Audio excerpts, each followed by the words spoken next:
Welcome, and thank you for watching our Summer 2026 Graduate Student Career Accelerator Fund information session. I'm Maddie Kindig, Assistant Director for Graduate Student Professional Success here at ASC Career Success. I'm here to tell you more about the Graduate Student Career Accelerator Fund, or the CAF. This fund is a unique pool of money specifically designed for arts and sciences graduate students looking to build a professional identity outside the professoriate. This fund differs from many other types of grants and funding for graduate students at the institution. While most university funding supports your identity as a scholar or as an instructor, the CAF is here to support your identity as a professional in the non-academic workforce. In case you have further questions while you're watching, please do feel free to email me directly at kindig.13@osu.edu, or you can check out our grad student CAF webpage, which includes a robust set of frequently asked questions. What is the grad student CAF? Mission and scope. The grad student CAF is your bridge funding.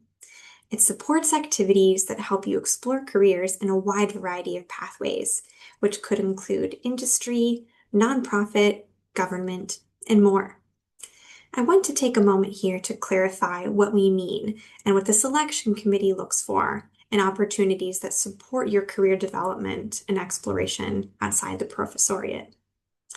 The professoriate refers to faculty or instructor positions at universities and colleges. These positions typically involve teaching, research, and service. Postdoctoral positions may include these tasks too, but usually a person can only hold this type of position for a few years. Outside the professoriate includes the many jobs that exist that aren't university faculty or teaching-related roles. That's where we're here at ASC Career Success to help you build what you need from your career outside the professoriate. The Graduate Student Career Accelerator Fund maximum award is $5,000. Now, no two applicants are alike, and many do not request the full amount of funding. This can look different for you based on the type of opportunity you're applying with, which could include the location, the expenses involved, and the ways that you plan to maximize the funding in your budget. It's important to distinguish this from your departmental travel grants or other types of grants you may have applied to before as a graduate student. If you're going to a conference to present your research to other academics or to further only your research, this fund likely won't be appropriate for your needs. Again, this fund is for gaining skills and connections that exist outside the professoriate. Eligibility and key constraints. Let's talk about who can apply and what the rules are. First, the timeline. The application is open right now and closes on March 12th, 2026 at 11:59 p.m. Eastern Time. One of the most important things to note is your opportunity status. You don't necessarily have to have the internship or workshop locked in yet. You can be in the process of applying or waiting to hear back. However, the committee does give priority to graduate students who have already successfully obtained their opportunity by the time they submit their CAF application. For those applying with opportunities not yet confirmed, we do have one frequently asked question on our website dedicated to addressing this. Applicants who are selected to receive a grad student CAF award and do not yet have a confirmed opportunity will be required to submit acceptance no later than April 15th, 2026. If the applicant fails to provide evidence of acceptance, ASC Career Success reserves the right to rescind their CAF award. Now for your grad student status. You must be an ASC grad student in good standing and remain enrolled through the summer and must be considered with good standing according to the Graduate School Handbook. Most importantly, you must attend a 30-minute planning appointment on Handshake with an ASC Career Success coach before you submit. This is not just a check the box type of meeting. It's a strategy session to ensure your proposal is strong and that it has all of the elements required. Keep in mind, you were limited to only 2 of these planning appointments total, so come prepared to discuss your goals outside the professoriate and other key concepts, including your budget and your career impact personal statement. Eligible activities.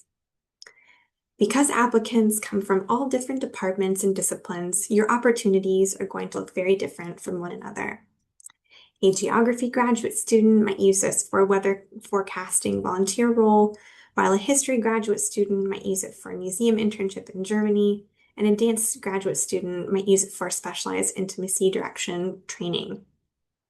The look of the opportunity doesn't matter as much as the impact, whether that's an artistic workshop, a tech boot camp, or corporate internship. The goal is that it bridges the gap between your grad studies and your future outside the professoriate. As long as the experience connects directly to your professional exploration in a non-academic field, it will be considered by the selection committee.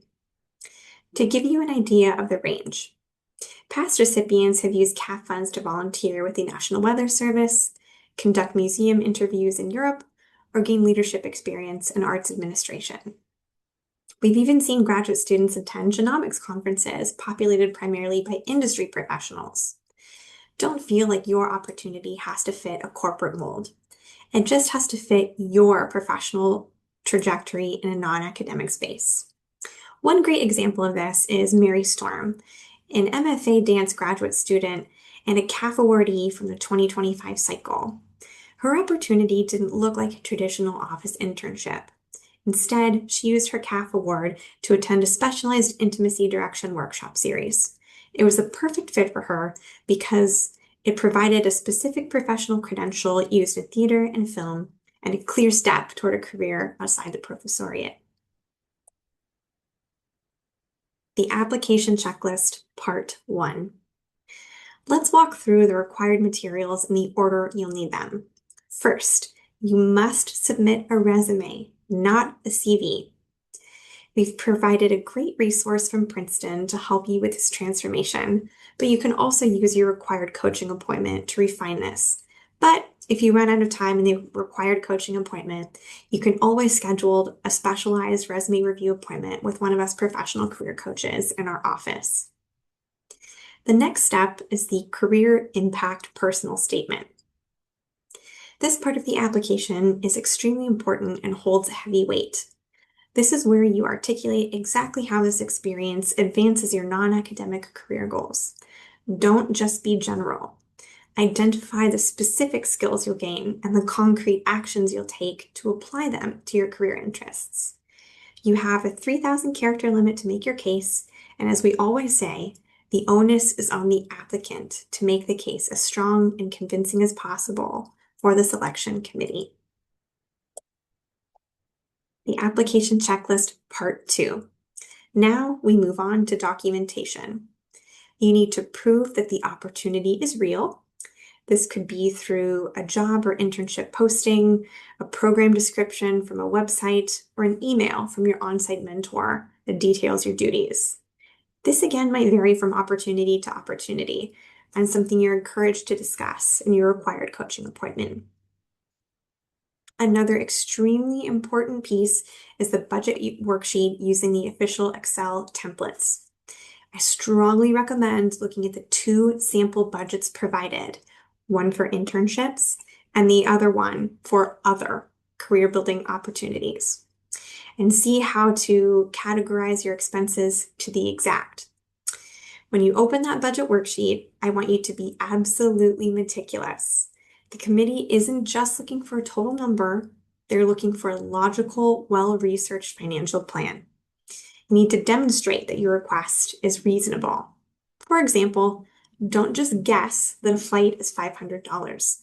Look up the actual flight that you plan to take and use that number and include the link or proof of how you found that number inside of the budget worksheet. You should also show how you are maximizing the amount that you're requesting. It shows the committee that you're being a good steward of the funds. Every dollar should be justified. For example, if you're looking for professional attire, explain why it's a requirement for that specific non-academic environment. Treat this budget as a professional document that proves that you're ready for the financial realities of working outside the professoriate.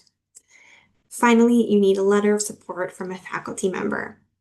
They need to use our specific template to explain how this activity supports your exploration or development outside the professoriate.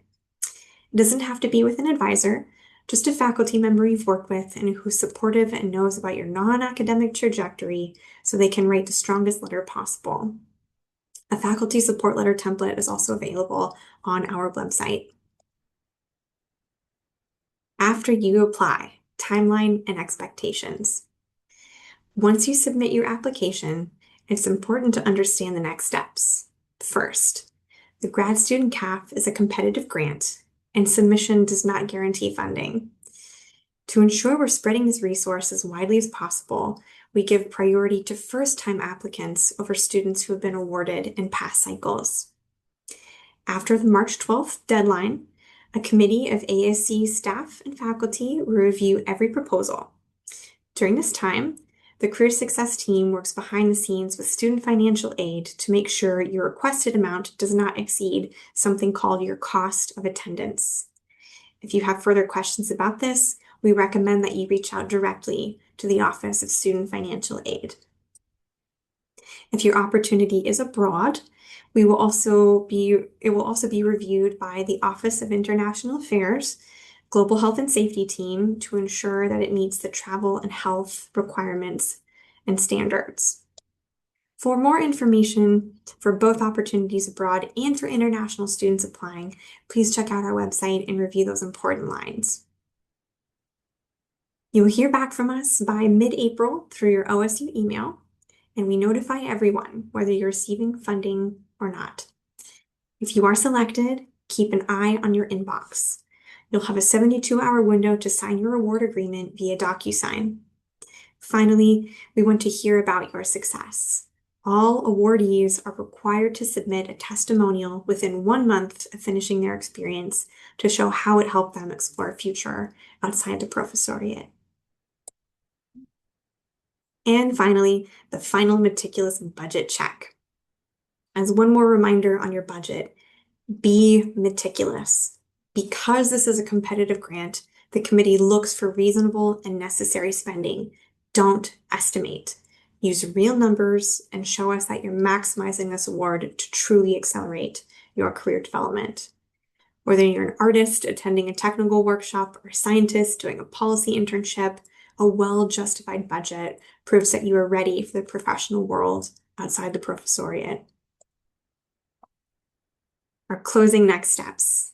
The next thing for you to do if you're considering applying to the graduate student CAF is to book your 30-minute grad student CAF planning appointment on Handshake. After that, we strongly suggest starting your budget worksheet and a draft of your resume if you have not yet converted it from your CV. And lastly, start now to request your faculty support letter and start drafting your career impact personal statement and its own Word or other document. Thank you for your attention. Thank you all for watching. And if you have further questions, please do feel free to email me directly. Thank you.